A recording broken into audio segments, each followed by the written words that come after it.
Ya kono didol goblok.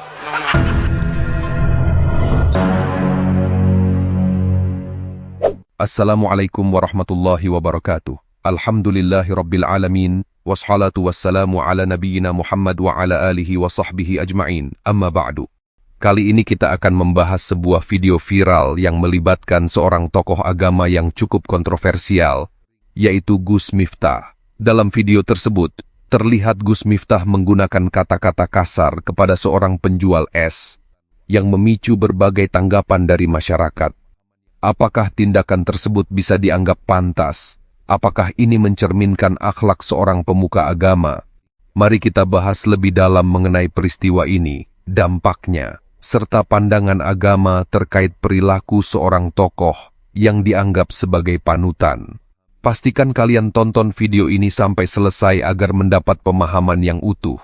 Tapi sebelum lanjut, buat kalian yang baru mampir di channel ini, Mimin harapkan agar subscribe dulu ya.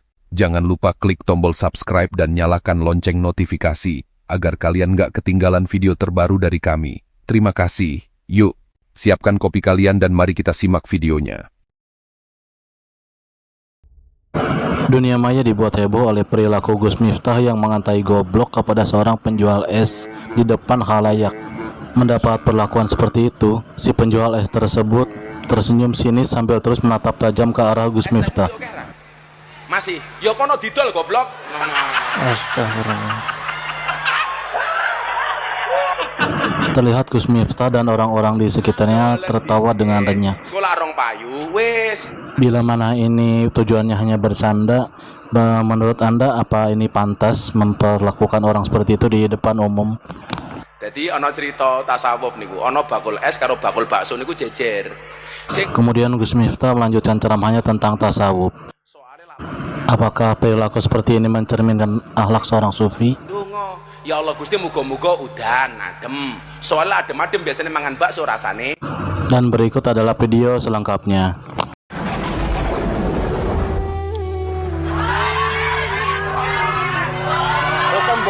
Kon borong. Es tehmu cek oke ra? Masih, ya kono didol goblok.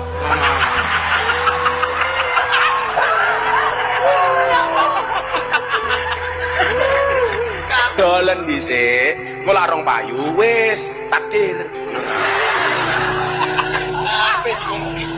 Jadi ana cerita tasawuf niku, ana bakul es karo bakul bakso niku jejer.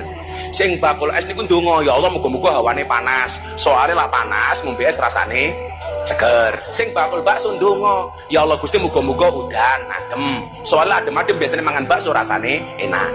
Kira-kira umpama dina niku adem, berarti dongane bakul es niku kira-kira diijabah apa mboten?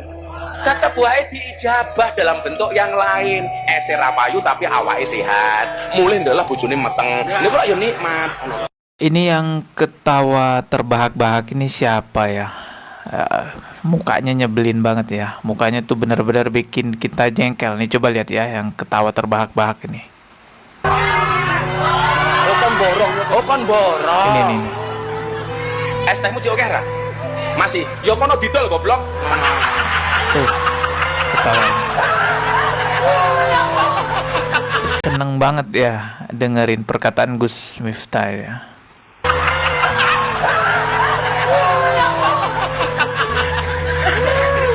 Dan coba lihat ekspresi bapak-bapaknya, menyedihkan sekali.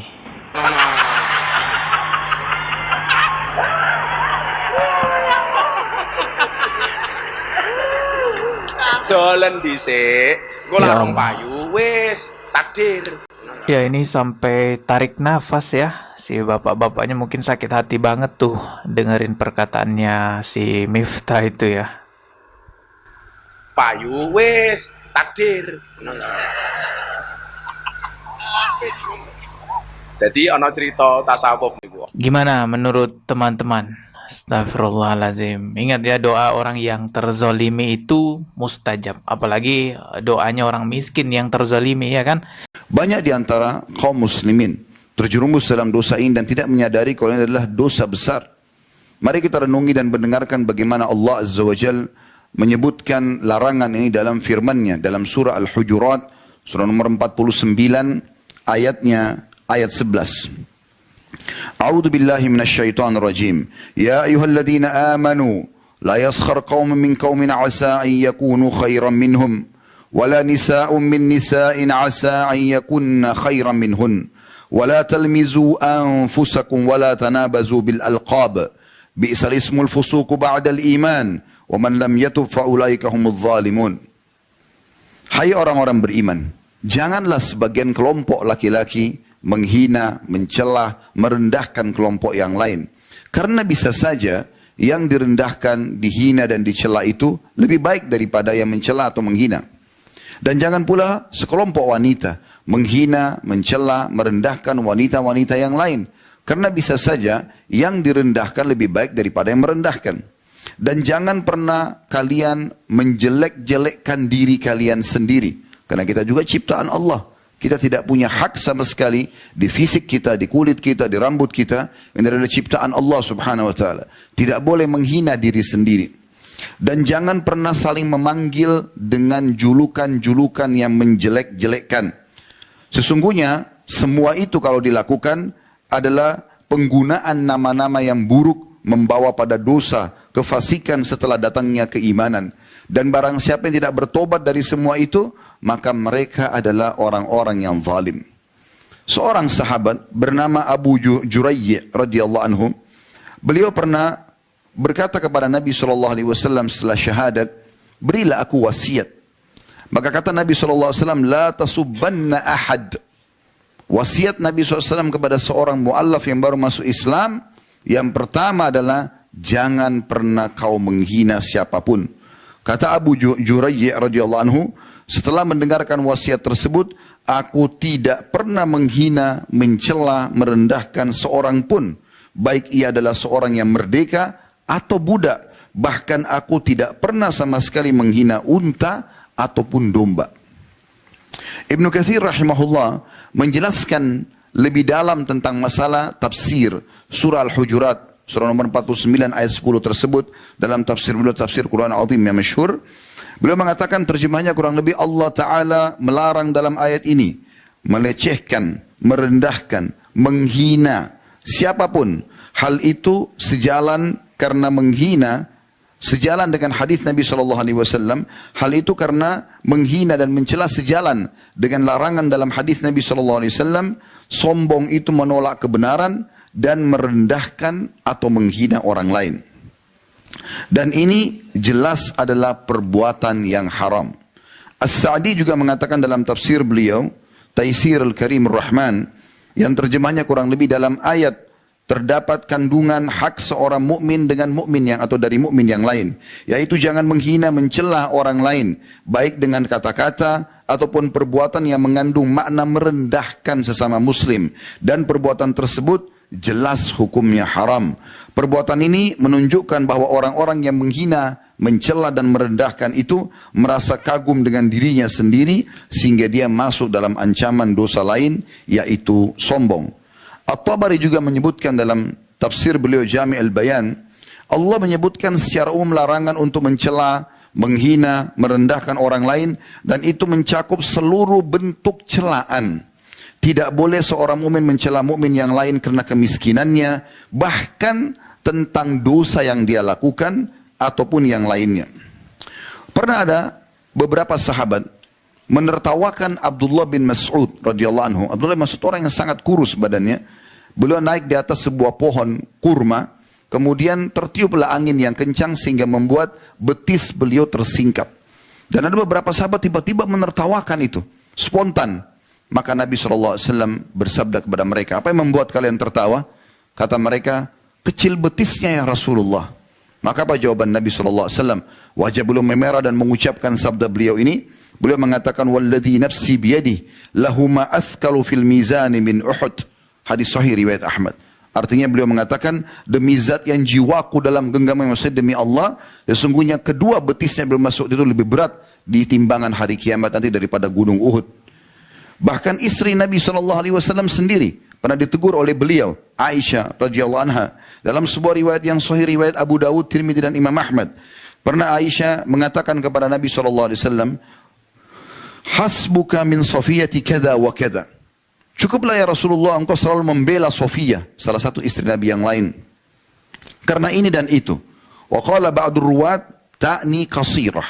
Beberapa rawi mengatakan yang Aisyah maksudkan adalah karena Sofia dikatakan pendek. Faqala Nabi sallallahu alaihi wasallam, maka Nabi SAW bersabda, laqad qulti kalimatan law muzijat bima'il bahri lamazajathu. Hai Aisyah, engkau telah mengucapkan kata-kata, kalau kata-kata itu ditaruh di air laut, maka akan merusak semua yang ada di air laut itu. Karena busuk dan kotornya perkataan tersebut. Jadi ini hanya sekedar memberikan gambaran kalau Sofia itu pendek. Nabi SAW mengajarkan kepada kita, saudaraku seiman, agar jangan membalas kalau ada yang menghina kita, mencaci maki kita. Ingat, dia sedang melakukan perbuatan dosa. Kalau anda balas juga dengan itu, berarti anda juga buat dosa. Dia dihukum, dan anda juga akan dihukum. Justru seorang mukmin dianjurkan untuk tidak membalasnya. Dan biarkan Allah subhanahu wa ta'ala yang membalasnya.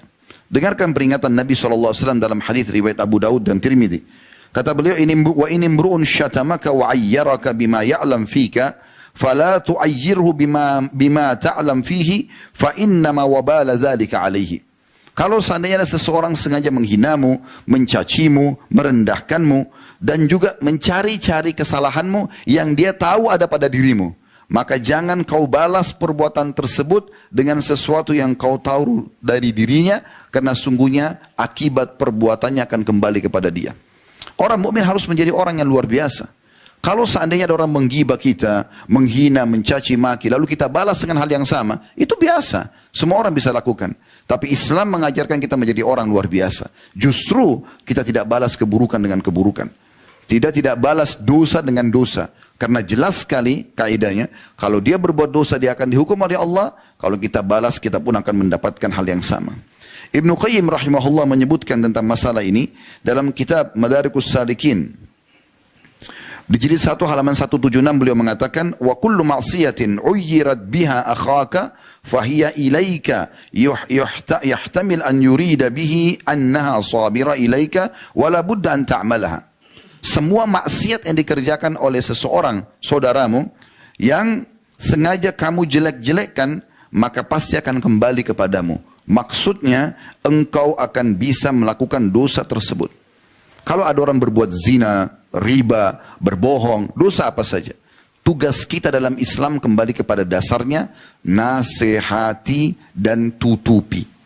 Nasihati dia, ini nggak boleh saudaraku, ini haram misalnya. Setelah selesai, udah, kita sudah dapat pahala, nggak usah lagi kita membuka-buka itu ke sana sini.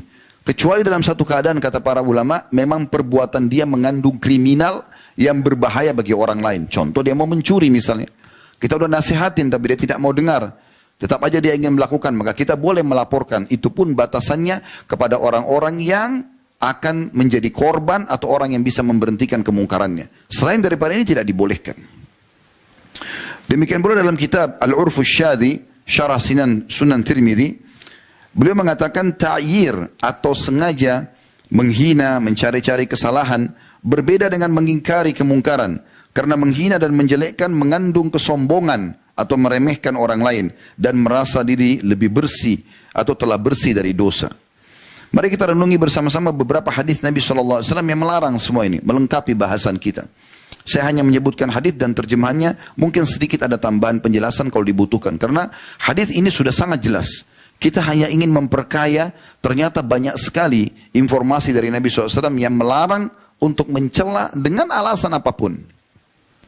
Yang pertama adalah sabda Nabi SAW riwayat Imam Muslim yang terjemahnya kurang lebih, cukuplah seseorang berbuat dosa yang sangat berat. Ini menandakan berarti mencela, menghina, merendahkan adalah dosa besar. Cukuplah seseorang berdosa yang berat atau besar jika dia merendahkan saudaranya Muslim. Dalam hadis yang lain, kata Nabi SAW, al-mutasabbani ma qala fa'alal badi'u ma lam ya'taddul mazlum. Hadis sahih riwayat Muslim dan Abu Daud. Apabila dua orang yang kemudian ketemu lalu terjadi pertengkaran, maka saling menghina, saling mencaci maki, maka yang memulainya akan menanggung seluruh dosa selama yang sedang dicaci tidak membalasnya. Dan ini poin penting. Ini yang tadi saya katakan, bagaimana kita menjadi orang yang luar biasa. Bahkan ada sebuah athar yang disebutkan bahwasanya kalau ada seseorang nanti dia punya masalah dengan orang lain dan dia tidak membalas sama sekali, dia biarkan saja, dia coba kembalikan itu agar meraih pahala di sisi Allah SWT. Pada hari kiamat nanti akan datang di hadapan Allah Subhanahu Wa Taala dan dia akan mengambil full haknya. Kata Nabi SAW, kalau dia sempat membalas di dunia, maka di akhirat nanti akan dilihat apakah balasan dia berimbang dengan yang menzaliminya. Kalau berimbang, maka sudah impas, tidak ada lagi saling menuntut. Tapi kalau yang terzalimi lebih besar balasannya, maka dia akan dihukum ya, terhadap dan akan diberikan hak terhadap orang yang menzaliminya. Misal contoh, ada orang yang menggibah orang lain. Si fulan pendek, si fulan ini menyebut-nyebut kejelekannya misal. Kemudian dibalaslah oleh orang yang dijelek-jelekan dengan membunuh. Membunuh lebih besar daripada menggibah. Maka pada hari kiamat nanti, orang yang tadinya sebenarnya dalam kondisi benar karena dia sedang digibah, dia bisa panen pahala hari kiamat. Tapi karena dia balas dengan sesuatu yang lebih besar dengan membunuh, maka nanti hari kiamat justru dia yang dihukum oleh Allah Subhanahu Wa Taala. Juga sabda Nabi SAW dalam hadis Bukhari Muslim yang masyhur, sibabul muslimi fusukun wa qitaluhu kufur. Sungguh menghina, mencela, merendahkan seorang muslim adalah sebuah kefasikan, dosa besar, dan membunuhnya merupakan kekafiran. Demikian pula sabda Nabi SAW yang sahih riwayat Bukhari. Potongan hadis karena cukup panjang, potongan hadis saksi bahasan, wala'nul mu'mini qaqatlihi wa man rama mu'minan bikufrin fahuwa qaqatlihi. Sesungguhnya melaknat itu mengucapkan kata-kata yang jelek kepada seorang muslim, menghinanya seperti membunuhnya. Dan barang siapa yang menuduh seorang mukmin dengan kekafiran, maka dia seperti membunuhnya. Nabi SAW mengingatkan kepada kita agar menjadi sifat kita sebagai orang beriman. Jangan pernah gunakan kata celaan. Dan kita akan lihat nanti ada rincian dalam penutupan khutbah kita. Bukan hanya larangan mencela manusia. Mencela hewan tidak boleh. Mencela massa nggak boleh. Bahkan mencela syaitan saja tidak dibolehkan. Dalam hadis kata Nabi SAW, hadis ini sahih riwayat Tirmidzi dan Imam Ahmad. Kata Nabi SAW, laisal mu'minu bit-ta'an. Bukanlah orang mukmin itu yang suka atau banyak menghina dan mencela. Walal la'an, banyak melaknat, mendoakan yang buruk. Walal fahish, bukan juga orang yang suka berbuat keji. Walal badhi, dan bukan orang yang jorok perkataannya. Juga Nabi SAW memastikan orang-orang yang suka mencela, menghina ini tidak akan pernah bisa memberikan syafaat pada hari kiamat. Kita tahu saudaraku seiman, salah satu tiket yang sangat luar biasa yang Allah berikan kepada kita yang bisa menyelamatkan kita di akhirat ada syafaat. Apa itu? Pertolongan. Pertolongan orang lain kepada kita. Makanya sering kami sampaikan, saudaraku seiman, dalam ceramah-ceramah, meninggal bawalah dua hal dan jangan bawa dua hal. Bawa dua hal itu apa? Amal soleh dan teman soleh. Teman soleh ini bisa memberikan syafaatnya. Kapan dia sudah lolos dari timbangan amal dan dia punya kelebihan, dia boleh memberikan syafaat sesuai dengan kadar besarnya pahala dia. Dia bisa syafaatkan 1 orang, 2 orang, 7 orang, 10 orang. Bahkan kata Nabi SAW, ada di antara umatku bisa memberikan syafaat seperti jumlah suku Mudar. Suku yang sangat besar di suku Arab. Ratusan ribu jumlah orang itu. Dan itu dia bisa memberikan karena banyaknya amal soleh dia. Jadi kita berteman seperti ini. Orang-orang soleh. Dan jangan bawa dua hal. Jangan bawa dosa dan jangan bawa musuh. Sibuk selalu mencari kesalahan orang lain. Maka jadi musuh dia. Dan ini berbahaya. Ini berbahaya sekali. Kata Nabi SAW, la yakunul la'anuna syufa'a wala syuhada yaumal qiyamah. Hadis sahih riwayat Imam Muslim. Orang yang suka melaknat, menghina, merendahkan, menjatuhkan orang lain, maka mereka tidak akan pernah bisa memberi syafaat dan tidak akan pernah bisa jadi saksi pada hari kiamat. Makna saksi di sini, kita ini umat Muhammad SAW akan bersama Nabi SAW memberikan saksi kepada nabi-nabi sebelum kita. Dalam satu riwayat dikatakan nanti Nabi Nuh akan didatangkan pada hari kiamat. Lalu Allah Subhanahu Wa Taala bertanya, hai Nuh, apa kau sudah sampaikan ya apa yang aku perintahkan? Allah sudah tahu, tapi Allah sengaja tanya di pengadilannya. Kemudian Nabi Nuh mengatakan, aku sudah sampaikan ya Allah sebagaimana kau ketahui. Ditanya kaumnya, apakah kalian kenal? Dan Nuh sudah menyampaikan kepada kalian. Mereka serentak mengatakan yang kafir, kami tidak pernah mengenal orang ini dan tidak pernah mendengar penyampaiannya. Maka Allah subhanahu wa ta'ala mendatangkan Nabi Muhammad SAW dan umatnya, tapi di sini orang-orang pilihan saja yang akan datang hari kiamat dan memberikan kesaksian, benar ya Allah, engkau telah turunkan dalam Al-Quran surah Nuh, surah Anbiya, dan kisah-kisah yang lain, dalam beberapa surah lain kisah tentang Nabi Nuh, kalau dia sudah menyampaikan kepada kaumnya, maka tegaklah hujah dan kaum Nabi Nuh akhirnya yang kafir dimasukkan ke dalam api neraka. Tapi ini hanya bisa diberikan kesaksian bagi orang yang tidak suka mencela. Ada hadis yang luar biasa, hadis ini perlu direnungi baik-baik. Hadis ini diriwayatkan oleh Al-Hakim. Saya akan ulangi 2 kali hadis ini, walaupun Anda sudah faham di pertamanya, karena ini penting sekali. Kata Nabi SAW, Ar-riba 73 baban. Riba itu, dosa riba, ya, transaksi riba, itu ada 73 pintu, tingkatan level, beratnya gitu. Apa kata Nabi SAW? Aisaruha ayyankihar rajulu ummah. Yang paling rendah dari dosa riba itu adalah seseorang menikahi ibunya sendiri, berzina sama ibunya. Di bab zina, saudaraku seiman, ada banyak level-levelnya. Yang paling berat, berzina antara mahram. Ibu sama anak, ayah sama anak, ponakan sama tante, tante sama paman sama ponakan, saudara sama saudari. Ini mahram. Ini hukumnya dirajam, walaupun belum menikah. Kita tahu dalam bab nikah, dalam bab zina, kalau orang belum menikah, kemudian dia berzina, hukumnya dicambuk 100 kali dan diasingkan 1 tahun. Dan kalau dia sudah menikah, hukumnya rajam. Tapi kalau zina antara mahram ini, hukumnya dibunuh langsung, karena beratnya. Tapi apa kata Nabi SAW? Dosa riba yang paling rendah, yang paling rendah sekali, itu setingkat dengan level tertingginya dosa zina. Seperti orang zina dengan ibunya sendiri. Lalu kata Nabi SAW, Bapak, ini bukan saksi bahasan kita. Setelahnya ada saksi bahasan. Kata Nabi SAW, wa inna arbar riba irdur rajulul muslim. Dan ketahuilah, level tertingginya dosa riba itu, 73-nya, yang paling berat hukumannya, itu setara dengan menghina, merendahkan saudara muslim. Artinya apa? Mencela saja seorang muslim, sudah cukup kita menanggung dosa seperti level tertingginya riba. 73-nya. Dan itu yang paling rendahnya saja, sama dengan menzina ibu sendiri. Anda bisa bayangkan bagaimana beratnya dosa mencela dan menghina seorang muslim. Berhenti saudaraku, dari mata yang sering merendahkan orang lain, mulut yang mencibirkan orang lain, selalu dengan isyarat tangan. Untuk apa? Dia ciptaan Allah subhanahu wa ta'ala.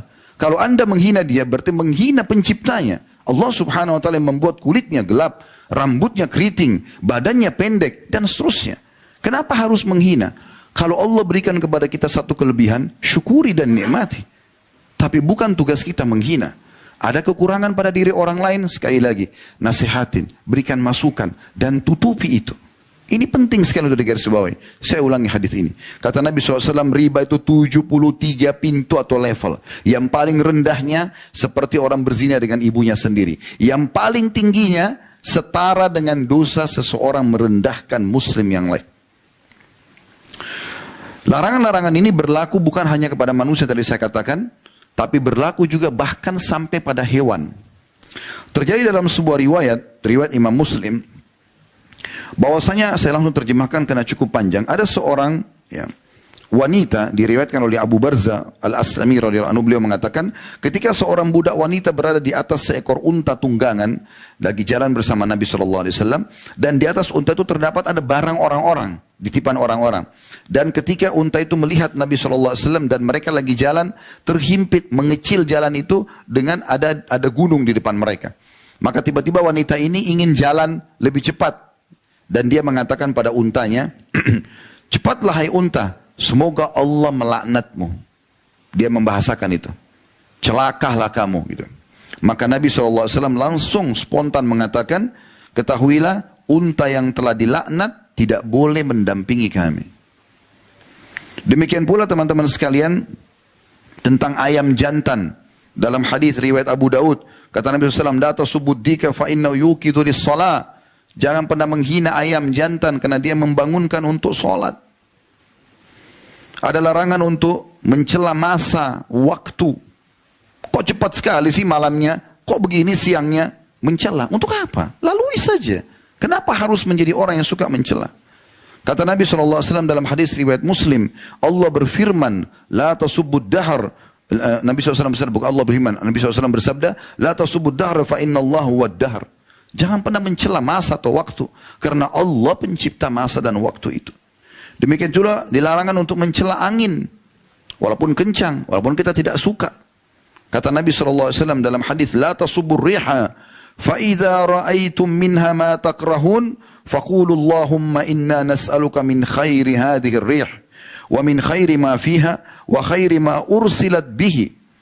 Jangan pernah kalian mencaci maki angin, karena ya, kalau jangan kalian mencaci maki angin kalau kalian sesuatu yang kalian tidak suka dari angin itu, mungkin karena kencangnya atau menakutkan buat kita, maka ucapkanlah. Nabi SAW ajarkan doanya, ya Allah, aku minta kebaikan angin ini, kebaikan yang ada di dalamnya, dan juga kebaikan yang dia diutus untuknya. Ditiupkan oleh Allah ini pasti ada tujuannya. Kebaikannya saja kami minta, ya Allah. Wa na'udzubika min syarri hadhir rih, dan kami berlindung kepadamu dari keburukan angin ini. Wa min syarri ma fiha, keburukan yang ada di dalamnya. Wa syarri ma ursilat bihi, dan keburukan yang dia diutus oleh atau untuknya. Juga kita dilarang teman-teman sekalian mencaci maki demam, penyakit pun enggak boleh dicaci maki. Disebutkan dalam sebuah riwayat dari Jabir radhiyallahu anhu bahwasanya Rasulullah SAW dakhala ala Ummu Sa'ib atau Ummul Musayyib. Satu hari Nabi SAW pernah menziarahi seorang wanita bernama Ummu Sa'ib atau Ummu Musayyib. Maka Nabi SAW mengatakan, malaki tuzafsifin. Kenapa kau begini kayak orang yang meriang gitu, ya. Maka qalat al-humma la barakallahu fiha. Kena demam ya Rasulullah, semoga Allah tidak berkahi demam ini.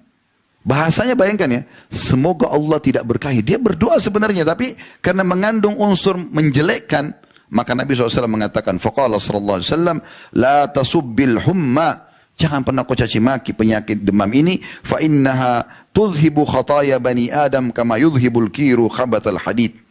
Jangan kau caci maki demam ini, karena demam ini benar-benar akan membersihkan dosa-dosa anak Adam sebagaimana pandai besi membersihkan ya kotoran-kotoran yang ada di besi itu. Hadis sahih diriwayatkan oleh Imam Muslim. Demikian pula teman-teman tidak boleh mencela makanan, menghina makanan. Suka makan, tidak suka tolak saja. Tapi jangan bilang, kok asin sekali, kok begini, kok begitu. Akhi, tidak cocok, tinggalkan. Cocok makan. Disebutkan dalam sebuah riwayat, dan hadis ini riwayat Bukhari Muslim dari Abu Hurairah radhiyallahu anhu, beliau mengatakan, ma'aban Nabi sallallahu alaihi wasallam ta'aman qat. Nabi SAW tidak pernah sama sekali menghina, mencela semua jenis makanan. Inishtahahu akalahu wa in karihahu tarakahu. Kalau dia suka dia makan, kalau dia tidak suka maka dia cukup meninggalkannya. Subhanallah, saya pernah belajar dari salah satu guru kami, Dr. Saleh Suhaimi hafidhahullah. Beliau pengajar di Masjid Nabawi. Satu waktu beliau pernah datang ke Jakarta bersama istrinya, kemudian berkunjung ke rumah kami. Waktu itu kebetulan saya tidak bisa datang ke hotel beliau. Kemudian saya sempat menghidangkan, menuangkan satu susu. Saya tidak ngeh kalau susu ini ternyata sudah tidak baik. Tidak bermaksud, tapi subhanallah, saya buka kulkas, saya keluarkan susu itu. Ternyata susu ini baru kami beli kemarin. Dituang di gelas, saya pikir masih bagus. Begitu saya hidangkan, Syekh lalu mengambil gelasnya, kemudian dia menyentuh, sempat dia minum sedikit, lalu dia letakkan. Lalu saya tanya, Syekh, enggak diminum? Dia bilang, jazakallah khair, cukup. Begitu aja. Subhanallah, adabnya luar biasa. Lalu kemudian beliau pamit, tinggalkan kami. Setelah keluar, saya tidak tahu kenapa tersentuh hati saya untuk mengecek susu itu. Begitu saya cek, memang asin. Tapi tidak pernah beliau mengatakan, ini rusak akhi, kenapa dihidangkan? Enggak ada bahasa-bahasa seperti itu. Bagaimana orang yang sudah memahami masalah ini, mengaplikasikan dalam kehidupan mereka. Bahkan teman-teman sekalian, kita tidak boleh mencaci maki semua sesembahan yang disembah selain Allah. Padahal itu berat. Patung, pohon, semua enggak boleh dicaci maki. Dengarkan Allah berfirman dalam surah Al-An'am, surah nomor 6 ayat 108. A'udzu billahi minasyaitonir rajim. Wa la tasubbul ladzina yad'una min dunillahi fayasubbullaha adwan bighairi ilm. Jangan pernah kalian menghina, mencela, merendahkan sesembahan-sesembahan yang mereka sembah selain Allah, karena bisa saja mereka balik menghina, mencela, merendahkan Allah dengan melampaui batas tanpa pengetahuan. Dakwahi saja, sampaikan. Gini, kita punya produk namanya Islam. Isinya beriman pada Allah SWT dan seluruh syariat yang Allah perintahkan. Itu produk kita. Kita tawarkan saja. Tidak usah korek-korek orang lain. Itu yang paling baik. maka produk ini diterima. Alhamdulillah, tidak diterima itu hak dia. Allah SWT mengatakan la ikraha fid din, tidak ada paksaan dalam agama. Bahkan teman-teman sekalian, ini sebagai penutup, tidak boleh kita mencela syaitan. Kita sudah tahu syaitan ini ya penyesat manusia. Tapi perhatikan bagaimana dalam sebuah riwayat disebutkan ada seorang sahabat jatuh dari untanya. Lalu dia mengatakan, celakalah syaitan. Dia bilang begitu, celaka syaitan. Dia bilang, maksud dia adalah, saya jatuh dari unta ini karena syaitan penyebabnya. Sebenarnya bisa saja orang berkata begitu, karena syaitan suka mau mencelakakan manusia. Tapi apa kata Nabi SAW? La takul ta'isa syaitan. Jangan kau katakan celakalah syaitan. Fa innaka idza qulta dzalika ta'azama hatta yakuna mithlal bait. Karena kalau kau ucapkan itu, syaitan itu membesar sampai seperti rumah besarnya. Kata Nabi SAW. Wa yaqul, lalu dia berkata dengan suara yang keras, bikuwati, dia celaka karena kekuatanku. Walakin kul bismillah, tapi katakan bismillah dengan nama Allah, walaupun jatuh. Walaupun ada sesuatu yang kita tidak suka, bismillah. Badan kita gatal, ada jatuh sesuatu, bismillah. Pungut aja kembali, selesai. Sesederhana itu kok sebenarnya. Jangan ikutkan dengan mencela. Lalu kata Nabi SAW, walakin kul bismillah, ucapkan dengan nama Allah. Fa innaka idza qulta dzalika tasadara hatta yakuna mithla dzubab. Karena kalau kalian ucapkan itu dengan bismillah, maka syaitan akan mengecil sampai dia seperti seekor lalat saja. Hadis ini riwayat Ahmad dan Abu Daud dengan sanad sahih. Dan Syekh Utsaimin rahimahullah menanggapi hadis ini mengatakan, al-insan lam yu'mar bila'ni syaitan. Ketahuilah manusia tidak pernah disuruh untuk mencela syaitan oleh Allah SWT. Wa innama umira bil isti'adati minhu. Tapi yang diperintahkan adalah berlindung kepada Allah dari syaitan. Itu yang diperintahkan, bukan mencelanya. Kalau kita terganggu, a'udzubillahi minasyaitonir rajim. Sudah, biarin Allah yang ambil alih syaitan itu. Karena kalau kita baca isti'adzah, a'udzubillahi minasyaitonir rajim, aku berlindung kepada Allah dari syaitan yang terkutuk. Rajim bisa bermakna, kalau terjemah misalnya terkutuk. Rajim makna dalam letter bahasa Arab adalah terajam. Seperti Allah SWT sebutkan dalam surah Al-Mulk. Fungsi daripada bintang-bintang, waja'alnaha rujuman li syayatin. Kami jadikan sebagai rajam buat syaitan-syaitan. Tujuannya itu. Jadi kalau kita bilang a'udzubillahi minasyaitonir rajim, Allah merajamnya. Allah membakar syaitan-syaitan yang mengganggu kita. Jadi nggak usah repot-repot habisin energi, marah-marah, caci maki syaitan, itu tidak pernah, tidak ada gunanya sama sekali. Oh, syaitan juga tidak kelihatan. Tidak ada juga manfaatnya. Tapi kalau kita baca isti'adzah, Allah lindungi kita dari kejahatan dia dan Allah musnahkan dia. Itu kan lebih telak. Ini penting untuk digarisbawahi. Kata beliau, wa innama umira bil isti'adzati minhu. Diperintahkan untuk berlindung kepada Allah dari syaitan itu. Kama qala ta'ala, sebagaimana Allah Ta'ala telah berfirman, wa imma yanzagannaka minasyaitonir nazghun fasta'id billah innahu was-sami'ul alim. Kalau seandainya syaitan mulai mengganggumu, maka berlindunglah kepada Allah. Sesungguhnya Allah Maha mendengar lagi Maha mengetahui. Diambil dari kitab Majmu' Fatwa beliau di jilid 3 halaman 125. Aku qauli hadza, saya sudah mengucapkan perkataan saya ini, wa astaghfirullah li wa lakum, dan saya istighfar kepada Allah, mengajak jamaah istighfar kepada Allah. Barakallahu fikum. Wassalamualaikum warahmatullahi wabarakatuh.